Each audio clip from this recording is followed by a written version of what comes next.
Alors, je vous présente Bertrand Montel. Il détient une maîtrise en zootechnie et un doctorat en gestion agricole d'AgroParisTech en France. De 1997 à 2003, il occupe un poste de professeur associé titulaire à AgroParisTech, se spécialisant dans les questions d'économie et d'organisation des filières animales, avec un intérêt particulier pour les questions environnementales et de développement durable. En 2003, il émigre au Canada, où il débute une carrière de près de 10 ans dans le monde du monde bancaire, occupant des fonctions de gestionnaire de risque et de stratégiste, toujours en lien avec les secteurs agricoles et agroalimentaires. Depuis 2013, il œuvre à titre de consultant, expert en économie et politique agricole et agroalimentaire, réalisant de nombreux mandats à travers le Canada et en France. Mesdames, Messieurs, accueillons notre conférencier, Bertrand Montel. Bonjour à tous, ça me fait vraiment très plaisir d'être là ce matin pour vous faire une présentation sur l'économie mondiale du lait. Donc c'est un sujet très vaste et on a essayé de vous présenter quelque chose d'intéressant pour tenir en 45 minutes. Donc ce qu'on va faire, c'est répondre à 3 questions, essayer de répondre à 3 questions. Finalement, les produits laitiers, est-ce un marché d'avenir à l'échelle mondiale ? La deuxième question, c'est quelles sont les puissances laitières au niveau mondial? Et finalement, quels sont les enjeux pour les transformateurs laitiers canadiens dans ce contexte-là? Donc le plan de la présentation, en fait, il va être relativement simple. On va aller de la production laitière jusqu'à la consommation de produits laitiers, en passant par le commerce des produits laitiers et un panorama, un profil de la transformation laitière au niveau mondial. Pour commencer, on va aller voir ce qui se passe au niveau de la production de lait à travers la planète. Puis en fait, c'est une production qui a cru à un rythme soutenu. Donc là, c'est au cours des 10 dernières années, le rythme de croissance annuel moyen a été de 1,7%, qui est supérieur à la croissance de la population mondiale. Donc on voit que c'est quand même un marché qui est relativement dynamique. Aujourd'hui, la production mondiale de lait dépasse 800 millions de tonnes d'équivalent lait, donc c'est quand même très important. Puis là, j'ai une question pour vous. D'après vous, quel est le premier producteur de lait dans le monde? Ah, il y a ceux qui connaissent bien leurs chiffres. Effectivement, c'est l'Inde qui est devenue récemment le premier producteur de lait dans le monde. On a dépassé l'Union européenne il y a quelques années. Donc en Inde, c'est à la fois du lait de vache et du lait de bufflonne, mais c'est du lait de bovin. Donc c'est un point important parce qu'on va voir que l'Inde a en plus connu une croissance très importante au cours des 10 dernières années, avec une croissance annuelle au-delà de 4%. Et un autre géant dont on parle beaucoup, c'est la Chine. Mais finalement, en Chine, la production de lait est quand même importante en volume, mais elle n'est pas dans les premières. Et surtout, son rythme de croissance au cours des 10 dernières années a été beaucoup plus lent, autour de 0,4% annuellement. Donc en fait, les Chinois connaissent des problèmes de développement de leur production, qui est un fait qu'on va voir a une incidence importante sur le commerce international des produits laitiers. Donc l'Europe aussi a connu, on va dire sur les 10 dernières années, un taux de croissance relativement faible, mais il y a eu des changements importants dans leur politique laitière dans cette période-là, avec la fin des quotas et puis aussi le passage d'une crise en 2014-2015 dans le prix du lait qui a quand même eu un impact sur le développement de la production dans l'Union européenne. Donc à titre de comparaison, j'ai mis le Canada ne fait pas partie des 10 plus grands producteurs de lait dans le monde, mais finalement on n'est pas si loin que ça du 10e, qui est le Mexique. Et le Canada a quand même connu une croissance qui est de l'ordre de la croissance de la production au niveau mondial à 1,8% en croissance annuelle. Donc là, j'ai repris là les taux de croissance prévus par les projections de l'OCDE et de la FAO. Et on voit que là encore, l'Inde, on prévoit un taux de croissance très fort pour les 10 prochaines années. Et on prévoit aussi un taux de croissance un peu moins fort, mais quand même significatif en Chine, mais qui est vraiment différent de ce qui s'est passé au cours des 10 dernières années. Donc moi, j'ai quand même un point d'interrogation sur le taux de croissance des 10 prochaines années de la Chine. C'est peut-être optimiste, l'avenir nous le dira, même s'ils font beaucoup d'efforts pour développer leur production laitière. Il y a des problèmes structurels dans leur production qui font que ce n'est pas sûr qu'ils arrivent à maintenir un rythme de croissance de cet ordre-là, ce qui, on va le voir aussi, va avoir un impact sur le commerce international des produits laitiers. Donc dans cette diapo-là, alors je vais prendre le temps de vous l'expliquer parce qu'elle est un petit peu difficile. Le point rouge, c'est le taux d'autosuffisance en produits laitiers du pays. Donc c'est la production laitière ramenée à la consommation apparente du pays. La barre verte, c'est le taux de croissance de la production laitière. Et la barre bleue, c'est le taux de croissance de la consommation apparente de produits laitiers dans le pays. Donc quand vous avez un décalage, notamment que la barre bleue est plus grande que la barre verte, ça veut dire que la consommation de produits laitiers croît beaucoup plus vite que la production de produits laitiers et que si on est déjà en situation de ne pas être autosuffisant en produits laitiers, c'est-à-dire qu'on a vraiment un recours de plus en plus grand finalement au commerce international pour remplir les besoins de consommation. Et là, on voit qu'il y a, donc là, j'ai repris les principaux pays qui sont acteurs sur le marché international des produits laitiers, puis des continents ou des zones géographiques importantes. Et donc, en fait, il y a 3 pays, 3 grandes zones qui sont nettement autosuffisantes et où la production croît beaucoup plus vite que la consommation apparente intérieure. Donc, c'est les États-Unis, la Nouvelle-Zélande, Australie, enfin l'Océanie et l'Union européenne. On pourrait rajouter à ça 2 pays d'Amérique latine qui sont l'Argentine et l'Uruguay où on a une situation équivalente. Mais au niveau... Donc ça, c'est des pays qui vont avoir finalement un excédent de produits laitiers et qui vont être des acteurs, on va le voir, sur le marché de l'exportation. Après, il y a un certain nombre de pays qui sont autosuffisants. Donc dans ces grands pays autosuffisants, le Canada, mais aussi surtout l'Inde, qui est un pays qui est autosuffisant pour le moment, où finalement la production remplit les besoins de la consommation en Inde. L'Amérique du Sud, comme on va dire zone, est relativement équilibrée, autosuffisante. Puis on va le voir, on constate que si certains pays d'Amérique du Sud sont déficitaires, c'est surtout les excédents d'autres pays d'Amérique du Sud qui vont remplir ces déficits. Et ensuite, il y a un autre pays qui est important en termes d'autosuffisance. Pour le moment, c'est la Turquie qui est autosuffisante, mais où on voit peut-être poindre un début d'excédent aussi de lait qui peut être exporté dans la région proche. On voit déjà une augmentation des flux d'exportation de la Turquie vers des pays proches. Et ensuite, il y a tout un tas de pays qui ne sont pas en autosuffisance en produits laitiers et où souvent on constate qu'il y a une croissance de la consommation qui est beaucoup plus rapide que la croissance de la production. Et on retrouve les grands pays qui sont importateurs de produits laitiers comme le Japon, la Chine, mais aussi l'Indonésie, la Malaisie, où en fait c'est 2 pays qui importent beaucoup de produits laitiers, mais où la production est très faible et donc largement insuffisante pour couvrir les besoins intérieurs. Donc dans ce premier tour d'horizon, on voit qu'il y a 3 grandes puissances laitières, et puis ça, je pense qu'il n'y a aucune surprise pour vous. C'est la Nouvelle-Zélande, l'Union européenne et les États-Unis.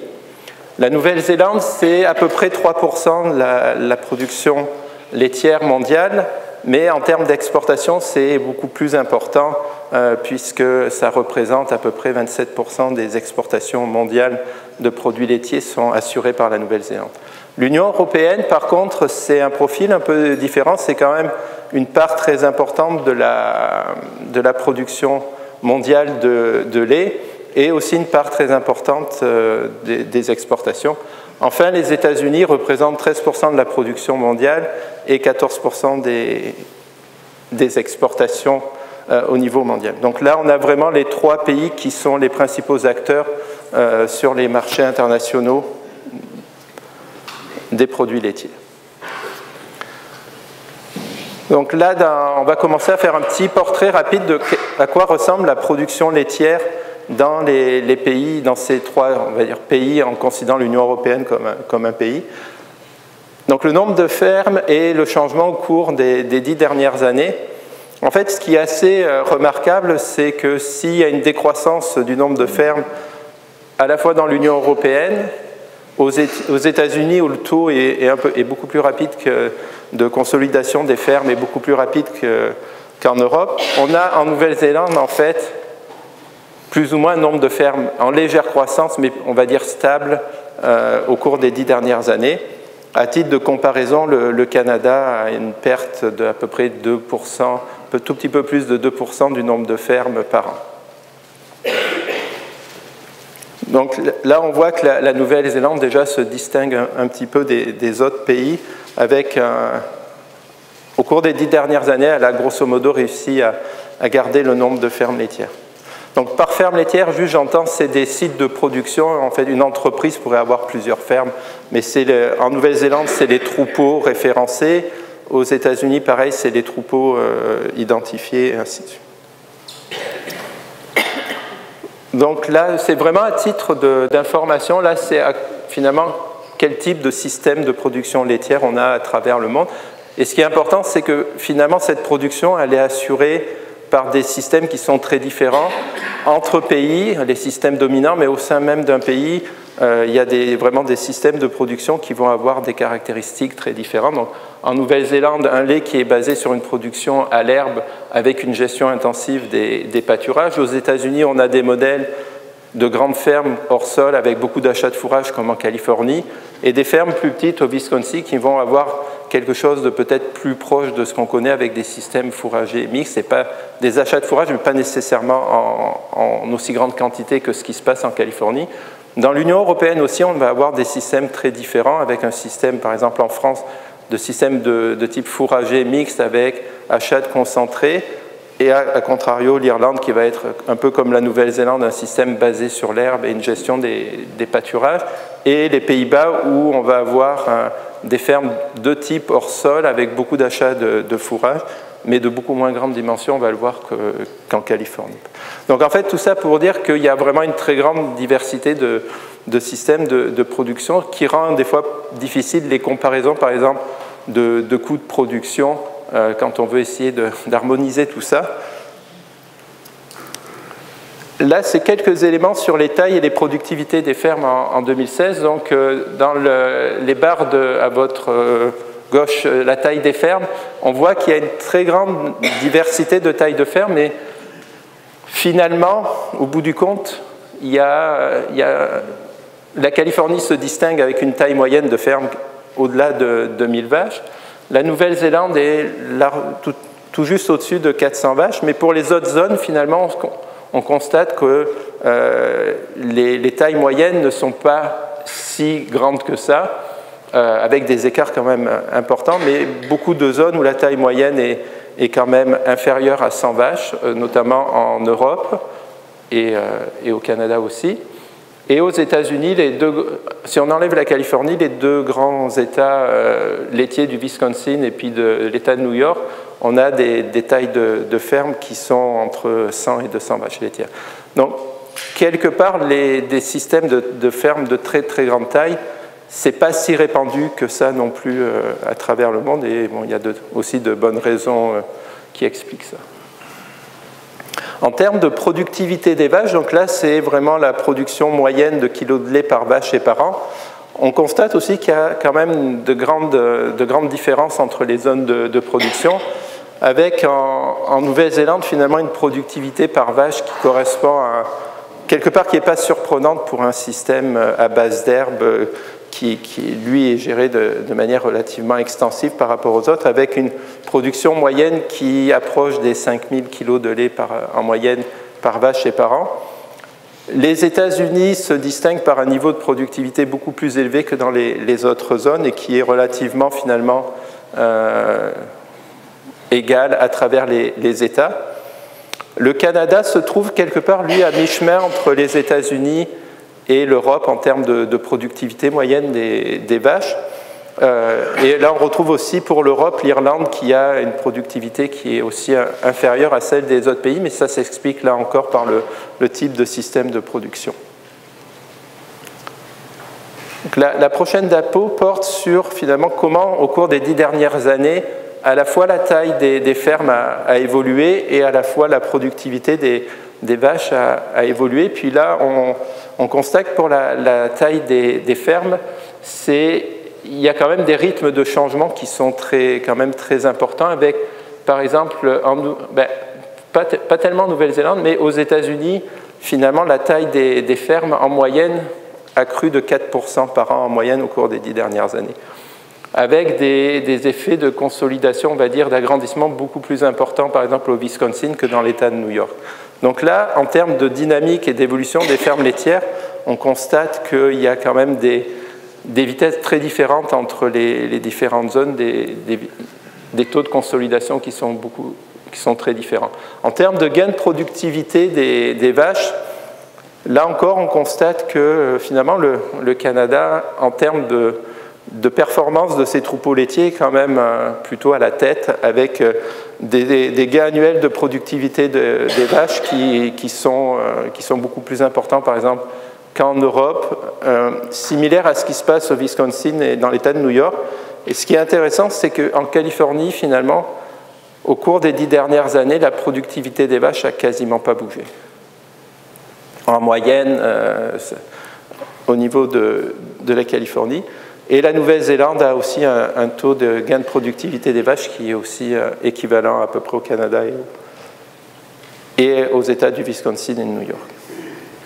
Donc tout ça pour montrer que finalement les systèmes de production laitier dans le monde changent, ils n'évoluent pas tous à la même vitesse et que en fait, c'est quand même des systèmes, des industries qui évoluent beaucoup. Donc là, c'est à titre d'idée, c'est une comparaison en fait, des prix à la ferme sur finalement de janvier 2010 à mai 2018.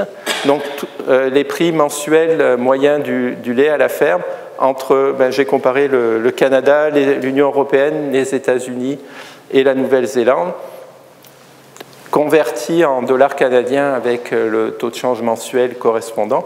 Et on constate, je pense que ce n'est pas une figure qui vous est inconnue, que le prix du lait à la ferme est quand même volatile au Canada, mais malgré tout beaucoup moins que dans les autres pays, et surtout il se situe à un niveau plus élevé de manière nominale. Et on constate aussi que finalement l'évolution des prix dans les 3 zones, Union européenne, États-Unis et Nouvelle-Zélande, suit des dynamiques similaires, avec par contre des amplitudes parfois très différentes, notamment dans la période 2014 à 2016, où finalement la Nouvelle-Zélande a connu une baisse très importante de son prix avant de remonter rapidement pour se retrouver au même niveau à peu près au même niveau que les... Donc là, c'est juste pour souligner que en fait, les prix des produits laitiers au niveau mondial sont très volatiles. Donc là, j'ai juste repris l'index de la FAO des produits laitiers. Donc c'est un indice de prix qui est construit par la FAO et qui reprend en fait, c'est une moyenne pondérée des prix du beurre, du fromage, des poudres de lait, de la caséine, à partir des prix mondiaux. Alors soit des prix cotés, soit des prix moyens d'importation et d'exportation, et qui pondèrent en fonction de leur part dans le commerce international. Donc ce qu'on voit, c'est que les produits laitiers, en fait, sur les 10 dernières années, ont été très volatiles, mais que finalement, quand on regarde, comme on est en indice 100, en août 2018, on n'est pas à une situation vraiment différente de celle qu'on était au début de 2010. Mais entre-temps, il y a eu des fluctuations très très importantes de ces prix-là. Donc, quelque part, on pourrait dire en tendance, il n'y a pas d'augmentation du niveau moyen des prix, mais par contre, la volatilité, elle, est très importante. Là encore, juste à titre d'illustration, j'ai remis les prix moyens à la ferme en indice, cette fois-ci pour les 3 zones, et j'ai comparé à l'indice de la FAO, et on constate que finalement, les prix dans ces 3 zones-là de production, suivent la dynamique des prix mondiaux, ce qui est vraiment pas étonnant puisque c'est les 3 principaux exportateurs. Mais juste à titre de comparaison, là j'ai mis le prix moyen en indice du lait à la ferme au Canada. Et quelque part, on voit quand même le Canada bénéficie d'un environnement de prix beaucoup moins volatile que ce qui se passe sur les marchés internationaux, ce qui est quand même un élément bénéfique du système canadien. Donc maintenant, je vais passer à dresser un portrait du commerce international des produits laitiers. Donc là, quelque part, ce qui est à la base, c'est qu'on l'a vu, il y a beaucoup de zones où on a des déficits finalement entre consommation et production, et ces déficits sont comblés essentiellement par le recours à l'importation de produits laitiers. En termes de volume, sur les 5 dernières années, en moyenne, la quantité de produits laitiers qui est transigée sur les marchés mondiaux, c'est environ 71 millions de tonnes. Oui, c'est 5 millions de tonnes d'équivalent lait. Ce qui est, en fait, d'équivalent lait, c'est pour pouvoir finalement comparer les différents types de produits. Ça représente 9% de la production mondiale de produits laitiers. En termes d'importation, on voit, donc c'est le rond de gauche, qui a quand même une assez grande diversité de pays qui sont acteurs. Je pense qu'il y a 7 pays qui représentent 44% des importations, donc il y a quand même un certain niveau de concentration des importations de produits laitiers au niveau mondial, et 56% c'est tous les autres pays du monde. De l'autre côté, en termes d'exportation, il y a 3 acteurs qui se distinguent encore, c'est les États-Unis, l'Union européenne et la Nouvelle-Zélande. Je vais juste dire un mot sur la Russie et la Biélorussie. La Russie est un importateur important de produits laitiers.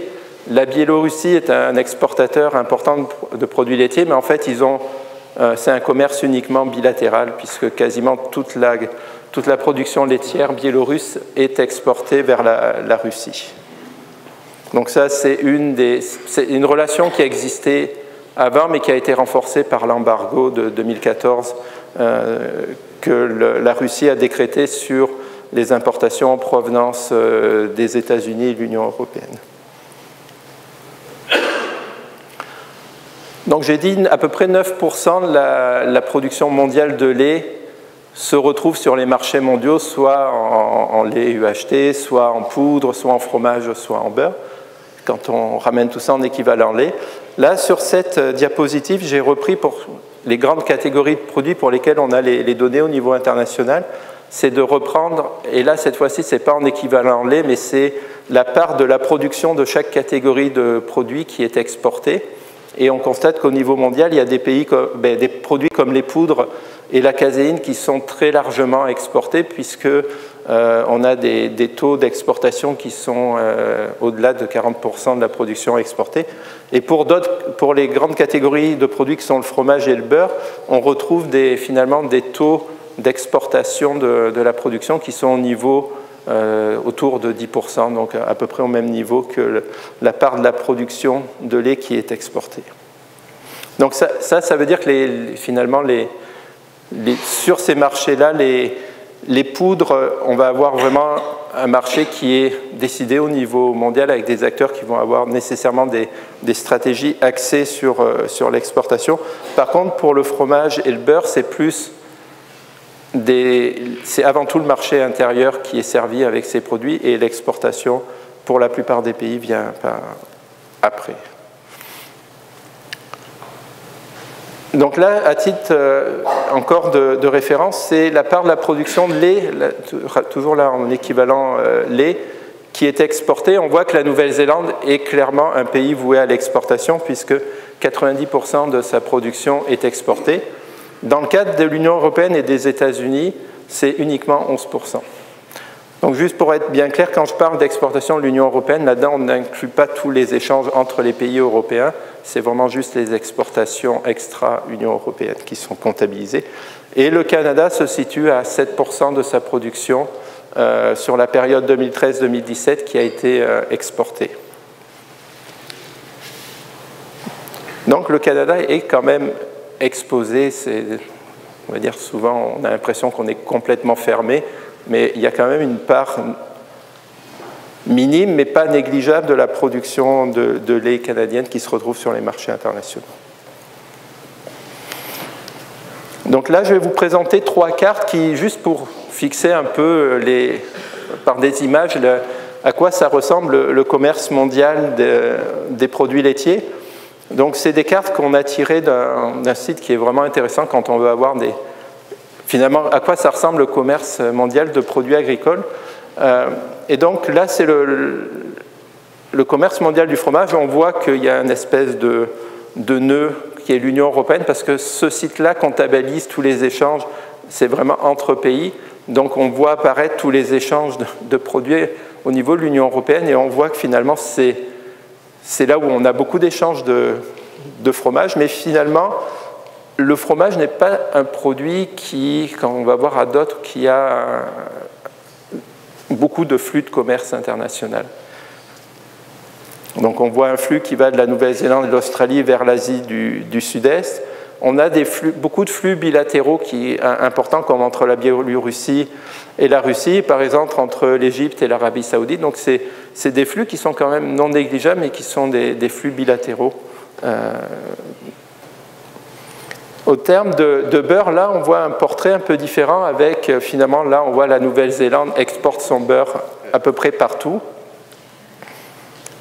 Et là encore, on voit l'Union européenne avec son petit nœud au milieu, mais qui est quand même moins impressionnant que pour le fromage. Et aussi des flux d'exportation importants là, entre la Biélorussie et la Russie. Et finalement, la dernière carte, ça va être les flux pour le lait et les poudres de lait. Donc sur ce site-là, c'est le lait qui va liquide et les poudres sont agrégées. Mais on voit là aussi encore que la Nouvelle-Zélande dessert aussi l'ensemble de la planète en termes d'exportation, mais qu'on a des flux aussi intéressants qui vont de l'Europe vers l'Asie et aussi des États-Unis vers l'Europe, et puis surtout des États-Unis vers le Mexique. Et là encore, juste pour un point sur l'Amérique du Sud, on voit là encore que l'Amérique du Sud, il y a des échanges qui se font, mais ça reste avant tout des échanges, on va dire, régionaux.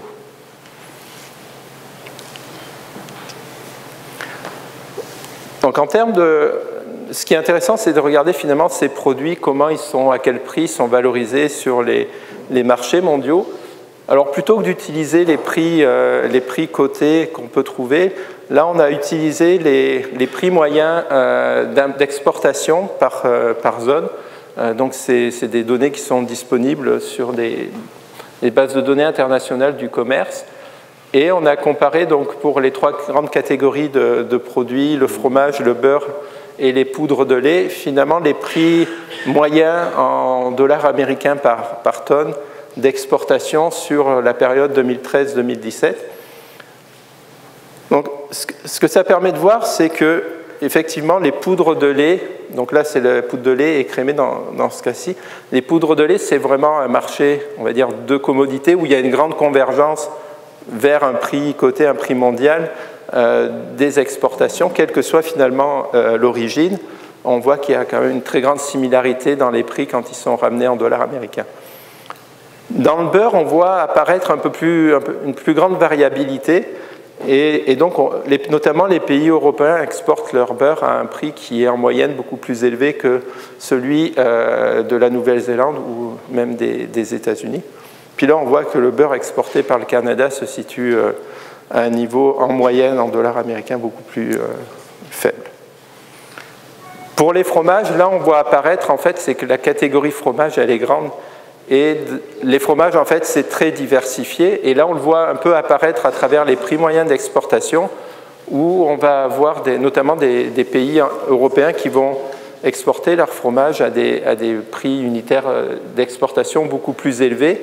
Mais dans le cas de la France, quelque part, c'est parce que les exportations se font sur des fromages dits fins ou de spécialité, comparé à des exportations par les États-Unis ou l'Allemagne ou la Nouvelle-Zélande, qui sont des fromages beaucoup moins nichés Et donc, c'est ce qui explique finalement les différences entre les niveaux de prix. C'est pas que... en fait, ça démontre juste qu'il y a une plus grande différenciation des prix parce que ça, c'est des prix à l'exportation. Donc, ça veut dire que ces fromages-là sont exportés. Quelque part, ils trouvent un marché au niveau international. Donc, sur un marché donné, ils sont compétitifs pour pouvoir être exportés.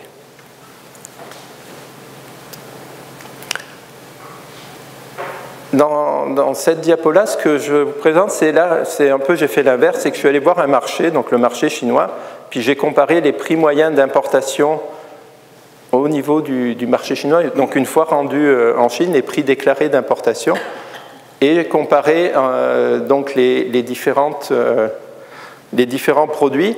Donc dans ce graphique-là, on ne retrouve pas le Canada, parce qu'en fait, le Canada n'exporte pas en Chine, et donc il n'y a pas de données disponibles pour l'origine Canada sur ces données-là. Et là, on constate encore que pour la poudre de lait écrémé, on retrouve entre guillemets l'effet commodité avec des prix qui sont relativement convergents, des niveaux de prix qui sont relativement convergents entre les différentes zones d'origine d'exportation. Dans le cas du beurre, en fait, on constate que là encore, la Nouvelle-Zélande, qui est le premier exportateur en Chine de beurre, a un prix qui est nettement inférieur. Donc, dans tous les cas, c'est les 4 ou 5 principaux exportateurs vers la Chine. Donc, mais la Nouvelle-Zélande, en fait, domine à peu près toujours en termes de volume. Et ça s'explique dans le beurre, ça peut s'expliquer par différents éléments, mais dont le niveau de prix à l'importation. Et c'est pareil pour les fromages, on va constater que les prix des fromages. Donc, dans le cas de l'Italie, on sait que finalement c'est du parmesan qui est exporté d'Italie vers la Chine, donc à un prix plus élevé. Pareil, la France exporte des fromages fins, donc à un prix. Mais si on mettait en lumière les volumes, on verrait que même si c'est parmi les principaux exportateurs, les volumes comparés par rapport à l'Australie et la Nouvelle-Zélande sont beaucoup plus faibles en termes de tonnage, mais avec des valeurs plus importantes. Donc on parle beaucoup de la Nouvelle-Zélande comme un joueur important, mais là, je ne vais pas parler beaucoup d'accords de libre-échange ou d'accords commerciaux dans la présentation, sauf dans ce cas-ci pour vous parler de la Nouvelle-Zélande, en fait, qui est extrêmement bien positionnée de ce côté-là pour servir ces marchés, parce que géographiquement, c'est sûr que sa sortie naturelle, c'est l'Asie de ses produits, mais elle a réussi à négocier des accords de libre-échange avec plusieurs partenaires en Asie, notamment les pays de l'ASEAN, la Chine, et puis aussi à travers le partenariat transpacifique. Donc j'ai gardé l'ancien nom qui est plus simple à dire, mais aujourd'hui, à peu près 55% des exportations néo-zélandaises de produits laitiers sont couvertes par un de ces accords de libre-échange. Donc, quelque part, ils ont réussi, dans leurs négociations, à donner une position favorable à leur production sur quand même des marchés qui représentent des volumes ou des valeurs importantes en termes de commerce des produits laitiers. Donc, juste à titre, la valeur totale des importations de produits laitiers en Chine, c'est, on va dire, autour de 5 milliards de dollars. Et donc, la Nouvelle-Zélande a un accord de commerce avec la Chine qui fait que ces produits rentrent avec des conditions avantageuses en termes de tarifs. C'est la même chose sur les pays de l'ASEAN. Dans les pays de l'ASEAN, il y a notamment des grands importateurs de produits laitiers comme les Philippines, la Malaisie, l'Indonésie. Donc, c'est aussi encore et aussi la Thaïlande. Donc, c'est des pays qui sont importants en termes de commerce et avec lesquels la Nouvelle-Zélande s'est donné un avantage concurrentiel important qui s'ajoute aussi à son avantage aussi concurrentiel lié à ses coûts de production. Maintenant, je vais passer à l'étape suivante. On a vu la production, les échanges mondiaux. Donc là, je vais essayer de vous donner un portrait. Portrait rapide très rapide de la transformation laitière au niveau international. Donc en fait, juste là, très rapidement, les États-Unis, l'Union européenne ont un profil de transformation qui est relativement similaire, alors que la Nouvelle-Zélande, elle, a un profil de transformation totalement différent, avec une très faible part de lait liquide et produits frais, finalement, dans ses fabrications, et beaucoup de poudre. Donc là, c'est les niveaux de production entre les différents pays. Là, on voit qu'en termes de volume de production, l'Europe se distingue comme étant finalement le géant en termes de production laitière, de masse de production. Là, pour vous situer le nombre d'entreprises laitières, là encore, l'Europe, un grand nombre d'entreprises laitières. Les États-Unis ont beaucoup moins d'entreprises laitières, quasiment 10 fois moins que l'Europe, pour une production qui est juste, on va dire, 50% moins importante qu'en Europe en termes de production totale. La Nouvelle-Zélande, c'est uniquement 126 entreprises de transformation laitière pour une production qui est quand même de 20 millions de tonnes, un peu plus de 20 millions de tonnes équivalent lait. C'est sûrement quelque chose que vous connaissez, c'est la liste des 20 principaux transformateurs laitiers au niveau mondial. Donc là, je les ai classés par origine, en fait, et avec le lait collecté. Alors, le lait collecté ne veut pas forcément dire qu'il est collecté dans l'Union européenne, mais que le groupe laitier est d'origine européenne. Donc, on voit que, là encore, l'Europe reste la principale puissance laitière au niveau mondial, et que le Canada, en termes d'empreinte de ces grands groupes AgroPure et Saputo, est quand même un joueur important à ce niveau-là. Et on voit apparaître les joueurs chinois et indiens dans ce portrait-là. Aujourd'hui, 25% de la production mondiale de lait est collectée par ces 20 groupes, et ça, on voit qu'il y a une concentration, en fait, dans le temps de cette concentration de la production vers ces 20 principaux transformateurs laitiers. Ça, je pense qu'il n'est pas nouveau pour vous, mais c'est important de le souligner, le secteur laitier est un secteur très innovant, et puis dans les classements finalement de niveau d'innovation, le secteur laitier dans les derniers classements est classer les secteurs par leur intensité d'innovation, elle arrive au 6e rang. Donc c'est quand même un 6e rang dans le domaine agroalimentaire, c'est quand même un secteur qui est très, très innovant. Donc là, je vais en fait passer, parce qu'il ne me reste plus beaucoup de temps, je voudrais sur les grands enjeux de la transformation, des grands enjeux stratégiques. Donc là, c'est tiré de documents publiés par des grands groupes de consultation. En fait, c'est l'innovation, encore et toujours, pour stimuler et développer la consommation, saisir les opportunités sur les marchés émergents, donc ça, c'est les enjeux stratégiques pour les groupes internationaux laitiers, le contrôle des coûts, mais surtout, un point important, c'est la gestion des approvisionnements et des canaux de distribution. Donc ça, c'est un des points, c'est en fait s'assurer qu'on va avoir le lait dont on a besoin, la qualité dont on a besoin, mais avec le corollaire d'un besoin de contrôle important des coûts. Maintenant, là, il ne me reste plus beaucoup de temps pour vous parler de la consommation, mais en fait, j'ai comparé les niveaux de consommation par habitant entre les États-Unis, l'Union européenne et la Chine sur les différentes catégories de produits laitiers. Donc la Chine, elle voit sa croissance, elle voit une croissance dans la consommation de lait liquide et de produits frais laitiers, alors qu'aux États-Unis et en Europe, c'est une consommation qui baisse.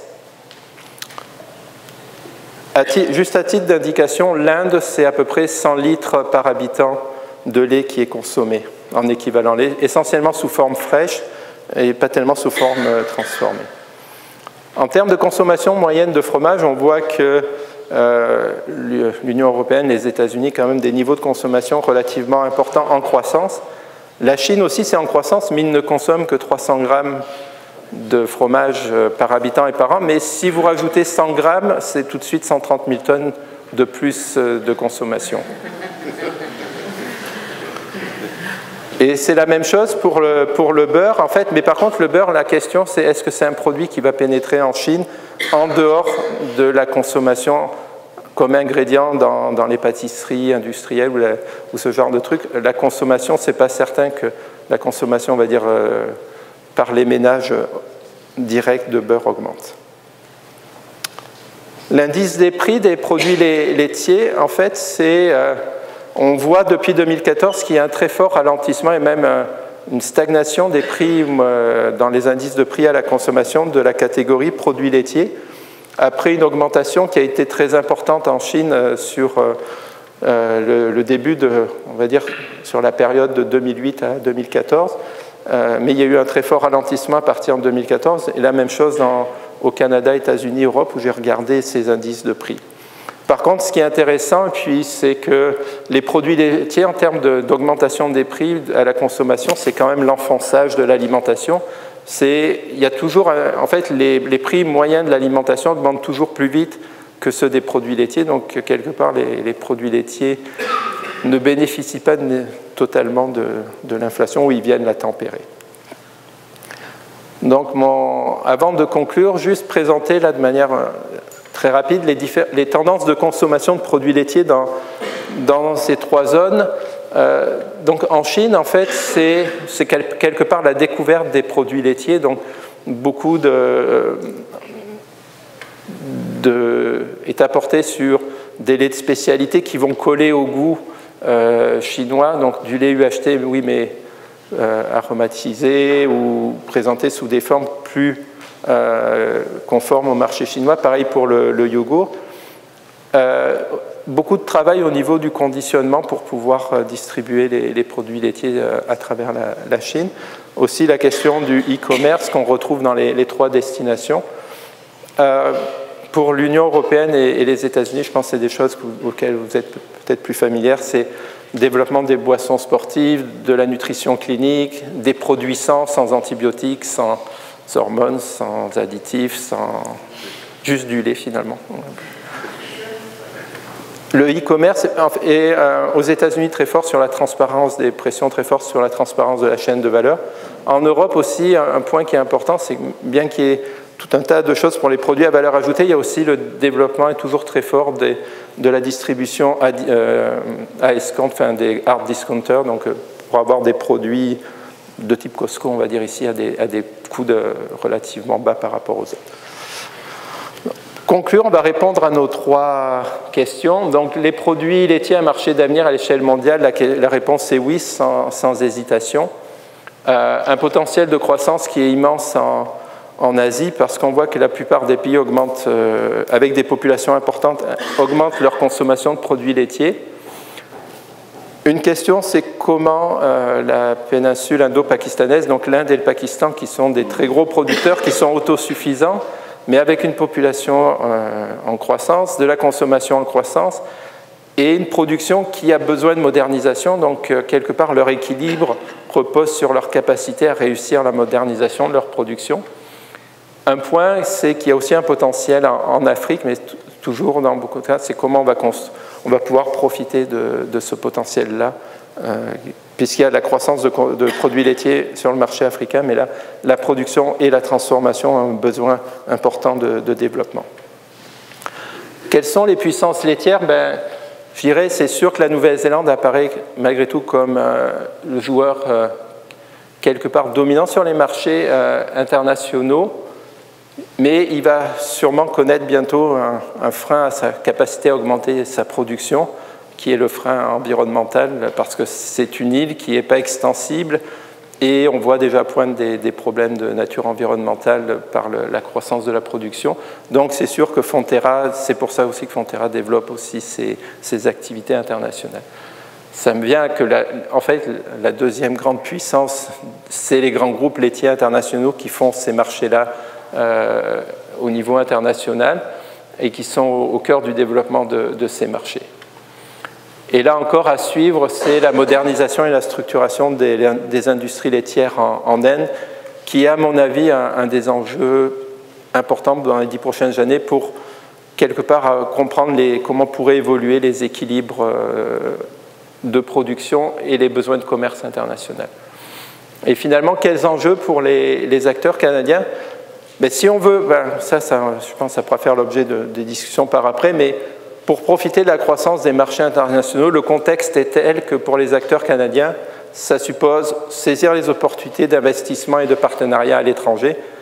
Exporter depuis le Canada, aujourd'hui, à part sur des marchés niches, ça reste quelque chose d'extrêmement difficile.